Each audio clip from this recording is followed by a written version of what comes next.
Hello friends, an ironic crippling addiction to video games here, bringing you another Dota 2 video on 3 tricks that Puppey abuses that basically nobody else does.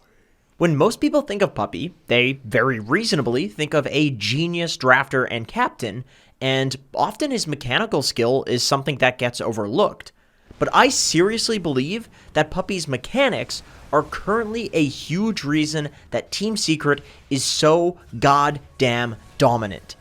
And that is exactly what we are going to be talking about in this video. 3 unique mechanics that Puppey abuses that nobody else does. Number 1, half pulls. Half pulling is when you time a pull, abusing the auto attack pull radius around your hero, such that only some of the creeps on the creep wave pull to the neutral camp. This trick is actually something that Capitalist pointed out to me while he was doing some research in his recent escapades of learning position 5. He said something along the lines of, Puppey seems to be the only position 5 that consistently abuses half pulls, and in my own research, I noticed that he almost always abuses half pulls, he sometimes does a single pull with a pull through, and surprisingly, he almost never stacks in pulls. So, what is the benefit to a half pull versus a regular pull? A half pull splits up the creep wave, but basically guarantees that the creep camp will kill the lane creeps without one of the neutral creeps even dying, and if any of them die, it's usually just one. This means that a support can quickly half pull and immediately show up to lane to harass the enemy core. This gives the enemy position 4 a decision to make.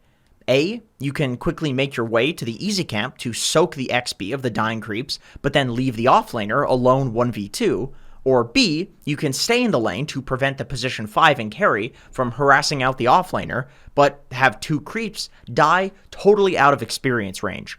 In both of these scenarios, the enemy lane loses something.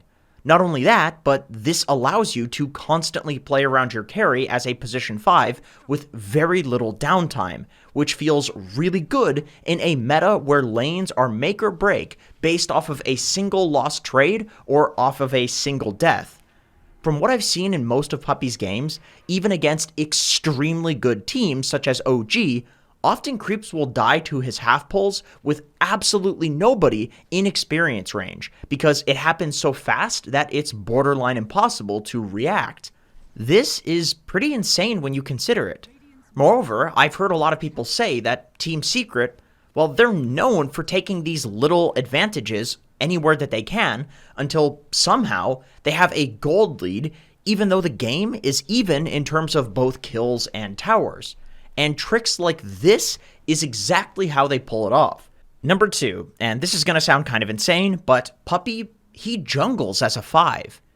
This is something that I noticed when I was actually playing a pub with Puppey when I was in Europe. Unfortunately, I played this pub while I was in Ukraine, and it's over a week old, so I can't access the replay, but basically, I was offlane Mars versus Puppey, who was playing position 5 Puck. Their heroes did absolutely nothing against Mars, so the lane was incredibly easy for me. I'm thinking, wow, free game. Then I remember looking at Puppey's farm in the kind of early mid-game and thinking, how the hell is this guy more farmed than I am? Then I watched the replay, and I realized that he basically just stacked and farmed easy and medium camps with his orb ability on Puck, while occasionally poking me in the lane. Essentially, he made his presence known in the lane, but he also jungled nearby as a position 5. Now, obviously, I'm not recommending that in your pubs you just ditch your core and go jungle as a support, but basically, whenever Puppey has absolutely nothing better to do in a game, he defaults to hitting and stacking easy and medium camps, especially if they're on the enemy side of the map.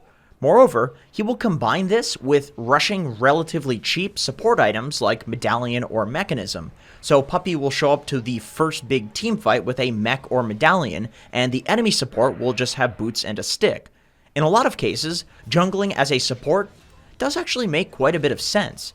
For example, consider the fear factor that it has when the enemy team has a Shadow Demon that is off the map versus something like a Terrorblade. If Terrorblade is missing, well, you know exactly where he is. He's going to be just jungling the triangle, killing Ancients or something like that. If a Shadow Demon is missing, well, he could be ganking, so people will play afraid. So what happens if you go missing, occasionally jungle, but also occasionally show up to prove to people that you're making moves? Once again, this is something extra that Puppey does to pull a little bit more net worth from a decent game than other supports do. And sure, you could argue that this works for Puppey because if he's missing, then his enemies will likely be good enough to dodge his ganks, so he may as well go missing and just jungle every time.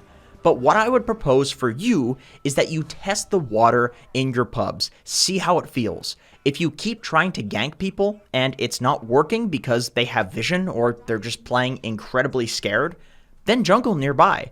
If ganking keeps working, then of course keep doing it. Find the rhythm that works for you and make sure to incorporate greed whenever you are roaming around the map and creating this fear factor.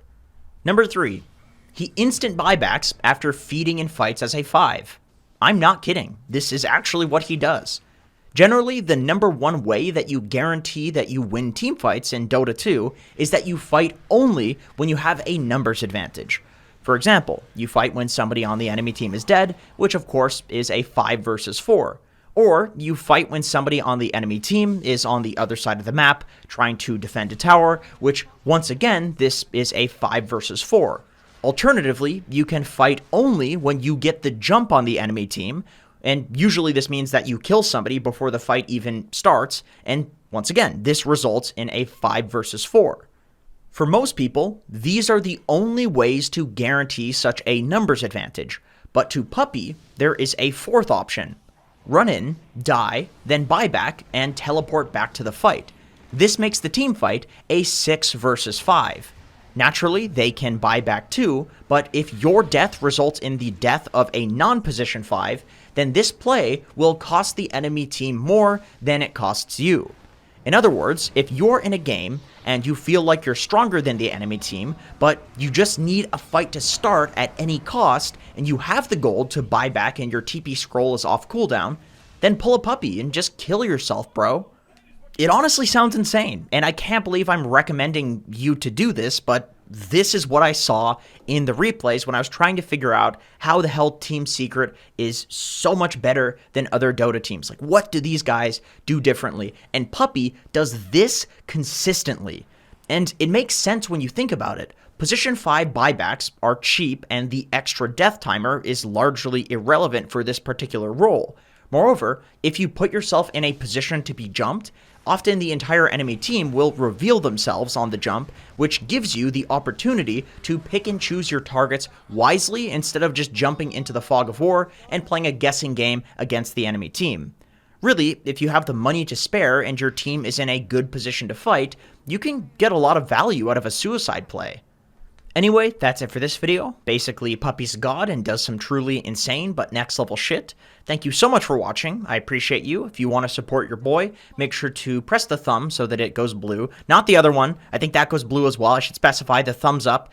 Press the subscribe button and leave a comment so Jeff Bezos promotes my video to the front page. I also have a Patreon where I post replay reviews, hero tier lists, and other random Dota content if that sounds interesting to you. In any case, I really do appreciate you, and I hope to see you in another video.